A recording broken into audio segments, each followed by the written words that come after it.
Hello, welcome to the final night. It happens to be the fifth night in my Synergy N7 build video. Tonight we're going to put the boom together. Last night we finished up the main body. I left it with the boom, tail control rod and front tail linkage, the control rod ends curing. Those cured fine. I went ahead and put the link on this end. This end you got to leave link off. You have to put it through the boom supports on the actual boom before you put the other link on. And I like to build the boom and everything first, so let's set that aside. Real quick, run you through the different tail parts you're going to have. Obviously you have the 700 class boom, torque tube. These are the CNC aluminum torque tube chucks. You got a 2mm bolt that goes through there, that goes through the hole in the boom in the torque tube. There is a nylock nut provided, but I'm still going to put a little bit of red Loctite on that. The nylock nut is insurance, but I still like red Loctite.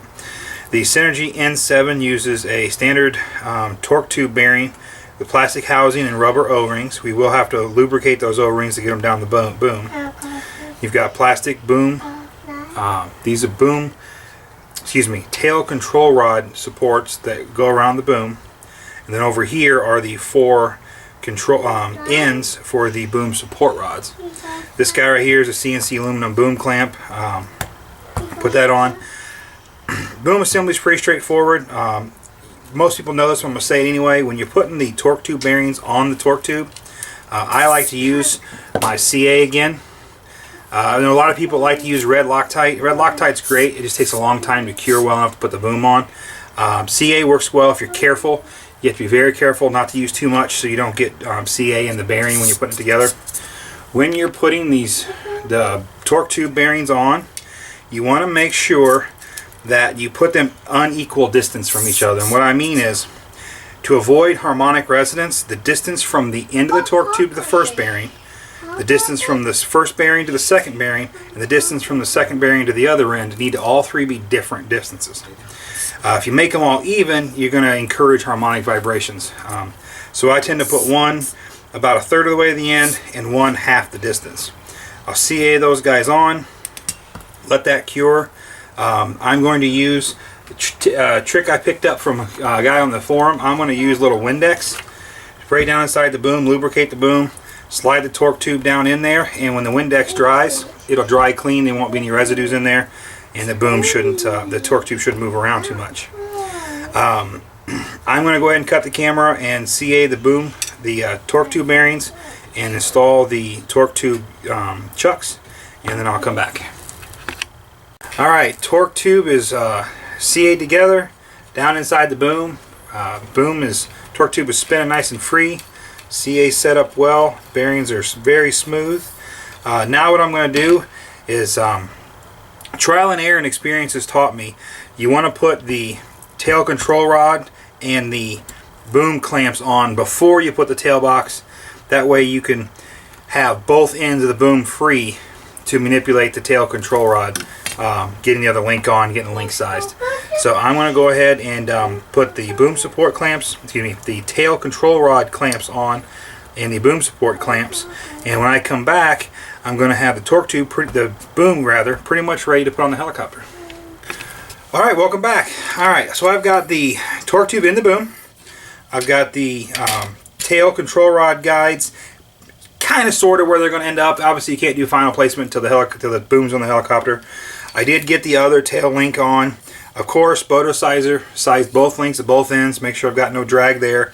Again, the simplest thing you can do to help prevent tail problems is make sure your tail control system is as smooth as possible.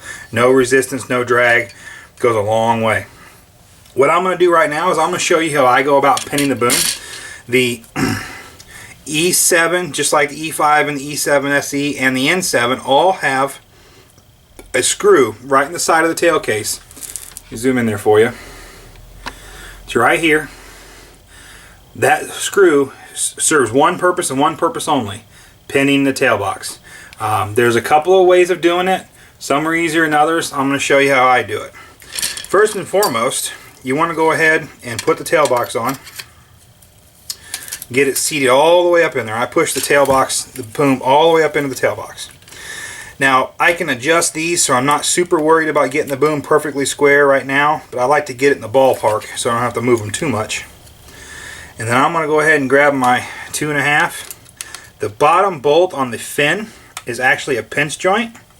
We're going to tighten that up so that the tail box doesn't move on the shaft. What I have here is a drill bit. Now I like to use standard drill bits for this one. For example, the drill bit I'm using is a 3/32. It's just a hair smaller than the threads inside that tail box. So I can get the drill bit down inside the tail box without damaging the threads of the tail box. So it shouldn't take much. This thing's drilled pretty good. I'm just going to tap, score the mark. I'm not going to try to go all the way through right now. Turn the tail box back over. Loosen that up. Go ahead and pull the tail box off. And now you can see there's a mark on my boom where that drill bit was. I'm going to go ahead and pull my torque tube back out of the way. You could probably do this before putting the torque tube in if you want, but at the very least pull it back out of the way so you don't risk damaging it. And then I'm just going to put my drill bit in that hole and go ahead and push it on through. Clean it up, check the inside, make sure there's no burrs on the inside. Ready to go. Put the tail box back in, rotate it till that hole lines up. Definitely want to put Loctite on this screw. This pin does you no good if it backs out. Might be about out of blue Loctite. I really had to shake that bottle. Alright, his eyeball down in there.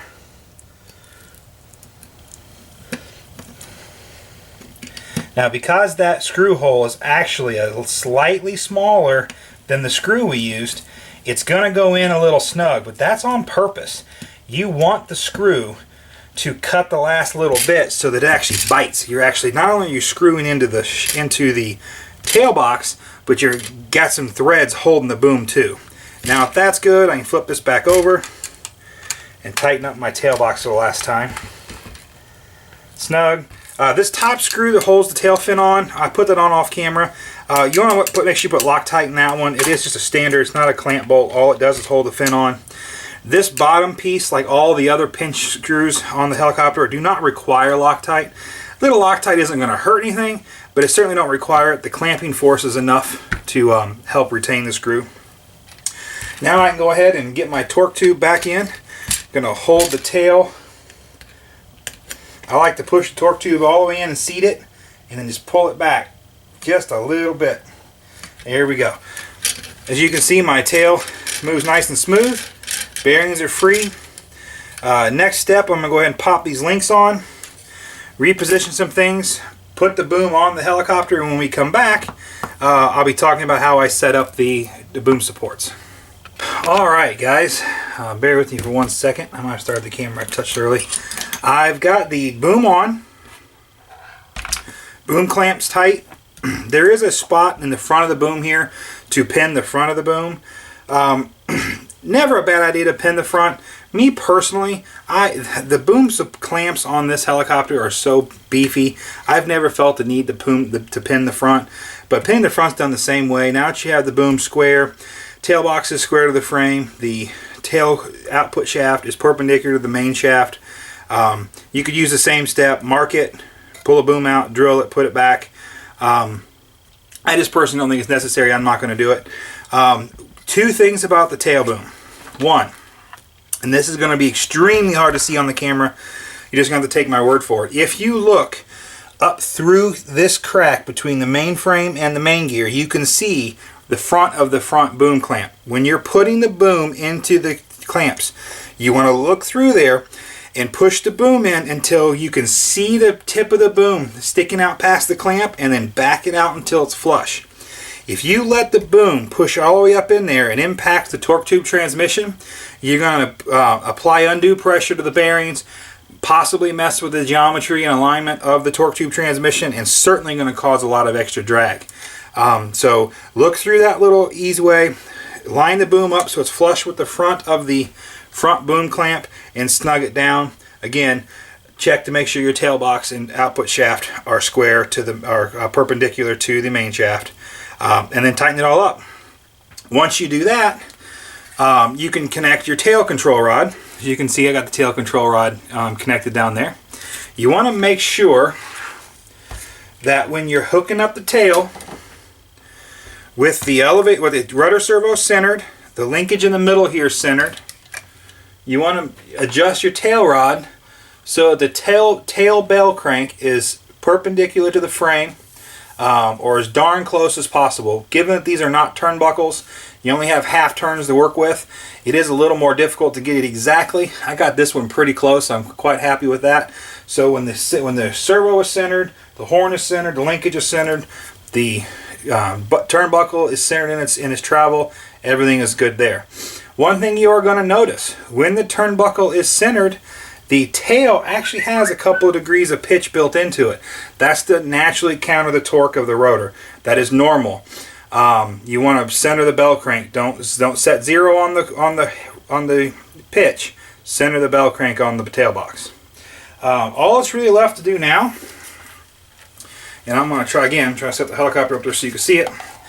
All it's really do now is put the pipe on, run the plumbing for the motor, and then I need to put the boom supports on. This last heavier 4mm frame spacer we have goes right here, and those long bolts hold the boom supports on. Boom support ends are epoxied onto the carbon fiber boom supports. I do those last, so I can actually put the epoxy on, put the boom support ends on, and then mount the boom support to the helicopter, so that while I'm setting my tail throws, my boom support ends can be curing on the helicopter. It's just a real simple trick to make sure the boom supports, the support ends are cure square and they don't push off like the carbon fiber tail control rod ends tried to do. I'm going to stop the camera there. I'm going to put the pipe on, run the plumbing, put the boom supports on. Alright guys, there's only one more thing for us to talk about, and that is the canopy itself.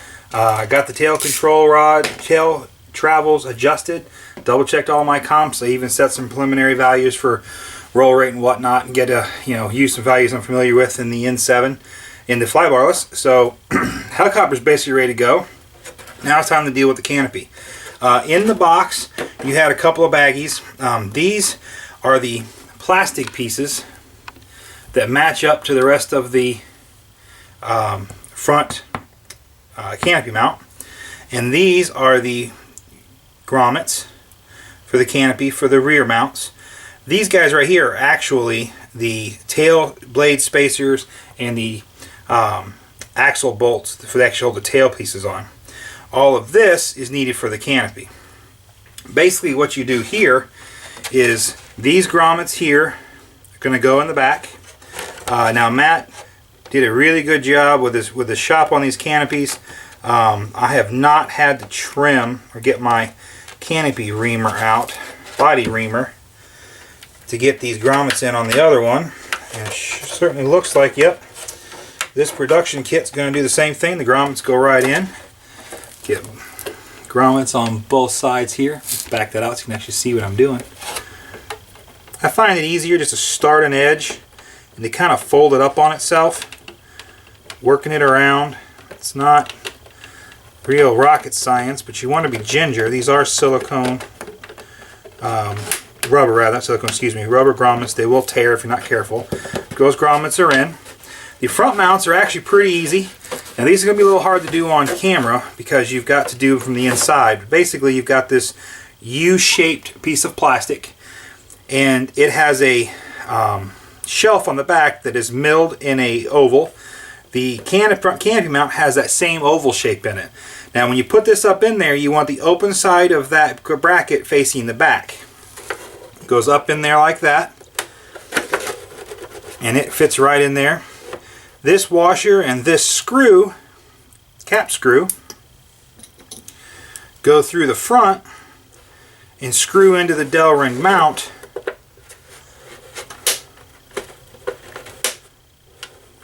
like so. Just want to make sure that it is actually pulled up into, don't over tighten that, you don't want to strip that out. That's not really a pressure joint. The Delrin's, you're cutting threads in the Delrin as you tighten the screw. I know some guys that like to put CA on bolts like that. I don't think it's necessary, but be careful not to strip it out. We're going to flip it over and do the same thing back here. Get my screw ready. Get the canopy. Again, open side of the channel facing the back of the canopy. Get it lined up, matching the oval in the canopy.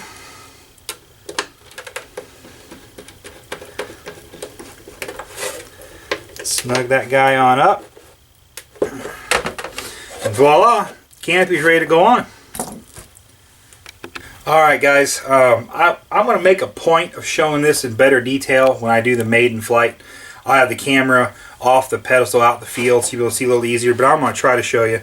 These front mounts on the for the canopy, you're going to put the canopy on. Oops, the new canopy. You're going to make sure you hook those front mounts with those Delrin sleeves. Push. And that canopy's on. It's that simple. New canopy, I think, got to settle a little bit. When I'm not trying to keep it on canopy and actually stand on film and actually stand directly in front of the helicopter, that's a lot easier to do. But there she is, guys. Synergy N7. Put the blades on it. She's ready for a maiden.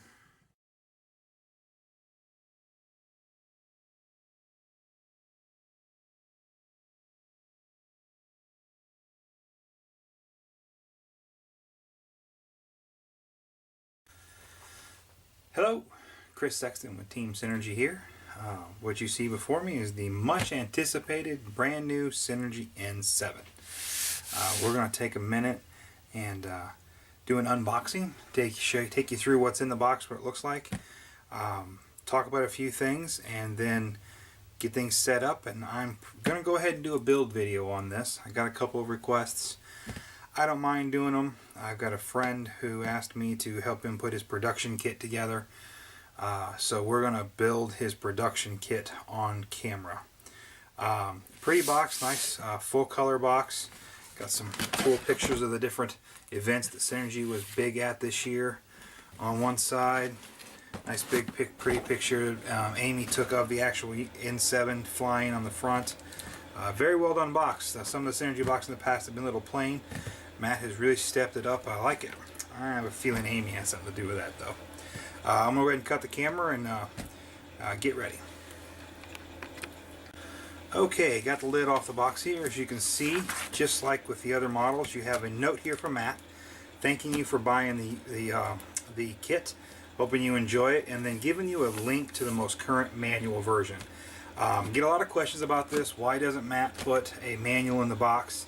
I know a lot of you would probably prefer that, but to be honest, using a virtual manual you can download. See, this is version 1.0. The team helped Matt proof this. Matt's gone over extensively. As the production kits get out there, as people make chips and tricks and see things that might need tweaked, this is going to allow Matt to make sure that the public always gets the most current manual. While this is the link to the current manual, you can also find the manuals on the synergyrchelicopters.com. At the top of the menu, there's a section that says manuals. You'll find a link there. As well as I do strongly encourage you to check out the forum. It's a great place to meet up with other Synergy owners, talk about things. There is a tips and tricks section for each of the models. I am sure there will be one for this one too once some of the production kits get out there. Just a great way. The other forums are great as well. You'll find very active team members and a very active Synergy owner community on just about all of them. But the forum, the Synergy Tech Support Forum, is a great place to go right to the source. Move that off to the side. The Synergy N7 is a split frame design. So what you have here, this bag has the two front halves of the frame. This bag has the two back halves of the frame. Again, as you would expect with the Synergy kits, all 2mm high quality carbon. Let me pull these out here real quick for you. Now, like all manufacturers, all Synergy kits rather, Matt does a pretty good job of making sure his factory uses fresh bits. You're not going to see a lot of machine marks on these frames. It's still a good idea to lightly sand the edges. It is carbon fiber. It was cut on a machine. These edges can chafe against the the servo wires, particularly on nitro, that vibrates a little more than a motor, an electric motor. We'll take a little bit of sandpaper and kind of wet sand those edges just to be safe. Again, split frame. Pop open one of these front frames for you.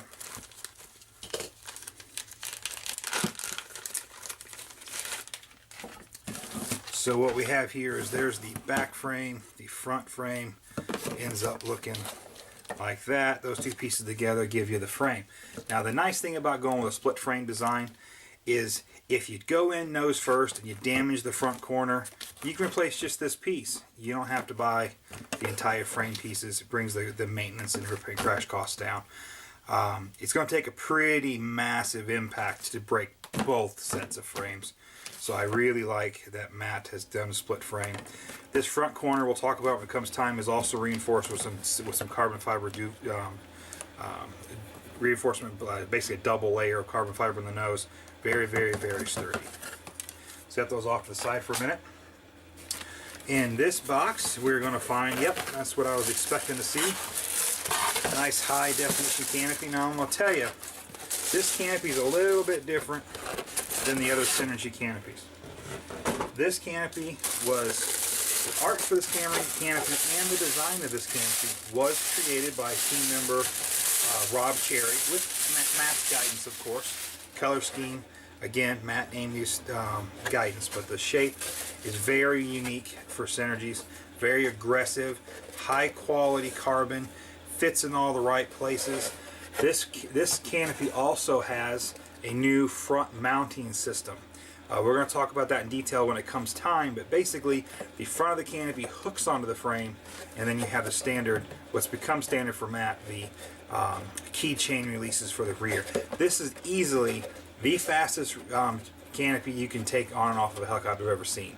After 2 or 3 attempts at taking this on and off, you'll be able to do it one-handed. The front just clips in, backs pop on, there's no trimming, there's no fitting.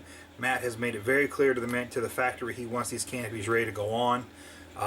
My pre-production model, I did not have to trim anything. I'm not expecting to have to trim anything on this production kit either. It's just a really, really beautiful canopy. Hold it so you can actually read it. Synergy N7 canopy. Beautiful. Set that to the side. Down here on the side, like with all the other Synergy kits, you've got some few things laying loose. Here we've got the skid tubes. In this bag we've got the boom clamp. These are the push rod guides, torque tube bearings, torque tube ends, boom support ends, and it's hard to see, but in this bag you've got the carbon. You've got 4 pieces of carbon fiber. You've got the long tail rod. Let's go ahead and pull this out of here. Easier to show than talk about it. Bear with me for 2 seconds. In this bag you've got 4 pieces of carbon. This long piece, this is for the tail control. These 2 slightly shorter rods are for the boom supports. But then this 4th rod, now this 4th rod is new. This 4th rod is the carbon fiber for the tail linkage. Like most nitros, the tail servo on this unit is in the nose, so you got a small piece of linkage that's going to go back to the back. So make sure you've got all 4 pieces of carbon. Don't lose that little one. I'll set these over here out of the way. Set the boom back here out of the way as well, and this guy right here, standard Synergy torque tube. Now this is the same torque tube and boom as the E7 SE and E7 torque tube model. Pretty standard part for them. Nice aluminum boom, no problem there. This box contains all of the head goodies. Now I'm actually going to pull this one out and set this box bottom over out of the way, because we're going to take a few things out of this box. There's a lot in here. Now I did go through this kit once before just to make sure it was all in here before I got on camera. So some of the stuff looks open, that's why. Yours won't come open. Right here you've got the fan shroud. The fan shroud is an adaptation of the Synergy N9 fan shroud. In fact, I believe it actually is the old N9. One of those things, well, why reinvent the wheel? It worked phenomenally on the N9. Provided superior cooling. Very little trimming needed to fit the big block motors. No reason to redo it, so that's going to look familiar to some of you. This is what I want to start with. This guy right here. This Synergy N7. Matt really thought outside the box. Wanted to get the gear ratio optimal. Look at this dinner plate almost size main gear. This is a massive 139 tooth main gear. Custom helical cut, like very similar to the E7 SE and the E5 helical cut. Very, very, very quiet drivetrain. You're not going to have any problems with that drivetrain. Auto rotation gear you're used to seeing. I believe this is a new hub for the N9. Don't quote me on that, but I'm pretty sure it's a brand new hub design as well. Like the N5C torque tube, the auto rotation gear, it rides under the main gear. So it looks a little bit different when you put it together. We'll talk about that in a minute. Beautiful. All CNC Delrin, Mod 1 on the main gear, Mod 1.25 on all the torque tube gears still. Very, very quiet, very, very sturdy. It's going to hold up extremely well. Next in the box, you've got what has become the standard Synergy struts. This is the same strut that's on most of the other kits. Again, why reinvent the wheel? Works very, very well. This guy right here, this is the brand new clutch stack with, like the N5C, and I believe the N9, again, don't quote me on that, but definitely the N5C, you have a integrated RPM sensor mount right here on this guy, on the clutch stack. Your RPM magnets are actually in the clutch bell. Makes it very, very easy to set the gap. If you have a problem with your sensor, you're not pulling the fan shroud apart. Very, very clean. Helical tooth, this is a 17 tooth pinion out of the box. These pinions are changeable. Matt has designed pinions to accommodate all of the current motors, including the new OS GT15 gasser motor. Those are not available today, but by the time you see this video, I expect to have an ETA on those, or I may very well find out they're available now. But that's a very nice piece. We're going to go through that in detail in the build, pull that apart, and talk about all the pieces. The N9 uses the same triple bearing block assembly as the E7 SE. So you've got a lower bearing and middle and upper bearing blocks. Those are very, very solid.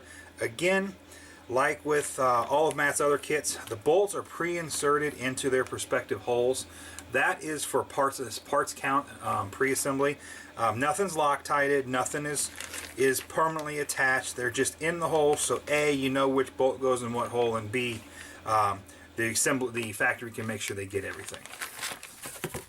Next out of the box is the fan itself. This is, again, a fan. I'm pretty sure the fan is right out of the N9. If it isn't, there's been very few modifications. Again, why reinvent the wheel? It works so darn well. This guy right here, nice, massive, solid clutch. A lot of mass there. Gonna engage very, very well. I have had absolutely zero clutch problems with my N7. This guy's gonna hold up very, very well. One-way bearing for starter, of course, built in the clutch like most. This is a pinch style hub, so these two pieces actually pinch. Of course, you've got the bolt, the motor crankshaft nut that goes down through the hub, but then you also have some clamping force here to keep it square and tight. Very, very nice. Again, nothing Loctite. It's all loose. I can hear it rattling. We're gonna pull all that apart in a minute. Next in the box, you've got the all metal tail box. Now the N7 does use the E5 tail box, not the E7 tail box, and that is simply for weight purposes. The gearing is the same, Mod 1.25. The part numbers on the gears are slightly different, but it's an even. The gear teeth on these two, on the crown gear and the mushroom gear, are the same, so it's a 1-to-1 transfer there. So going with a slightly smaller, slightly lighter tail box helps keep the center of gravity forward. Very, very nice. We'll pull that apart later. The Synergy N7 does come provided with a clunk and clunk line. I personally prefer either the OS bubbleless. I have recently switched over to a fuel magnet type clunk, but if you don't have one of those available, they do provide one in the kit. It will certainly serve you well. I just like the extra protection of the bubbleless, and the fuel magnet lately has proven to be worth the thought. You've got gobs and gobs of frame standoffs, a piece of cake there. The Synergy carbon fiber cyclic servo arms. These help, paired with the geometry built in the head, going to give you really good resolution on the head. Those are pretty standard now. Front torque tube transmission, again, adapted straight from the E7.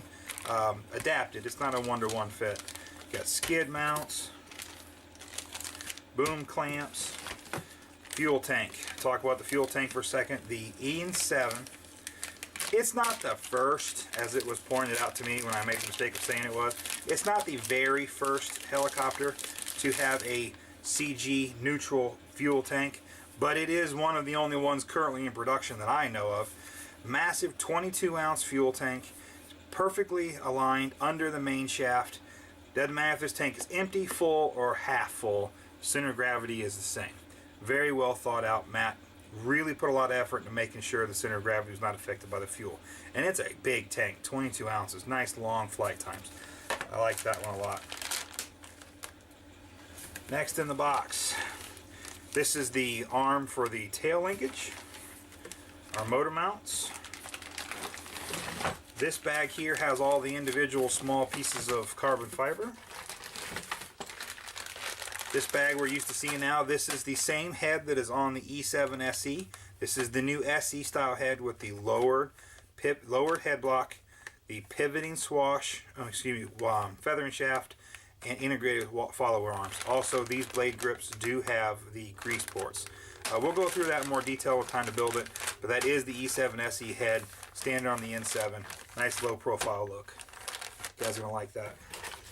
This bag's got the grommets for fuel tank in the frame, and some miscellaneous pieces, tail parts, linkage.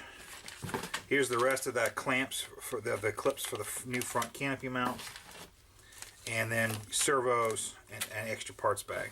As you can see, pretty much everything you'd come to expect in a Matt Burrows kit. Everything packaged well. All the bolts are again pre-inserted into their respective holes, but nothing is Loctited. Please do not assume it's because it's pre-built, it's Loctited. These guys are pre-built just for assembly and parts counts purposes only. You will want to Loctite and lube everything, but we'll go through that in more detail. Well, there you have it, guys. Synergy N7. What's in the box?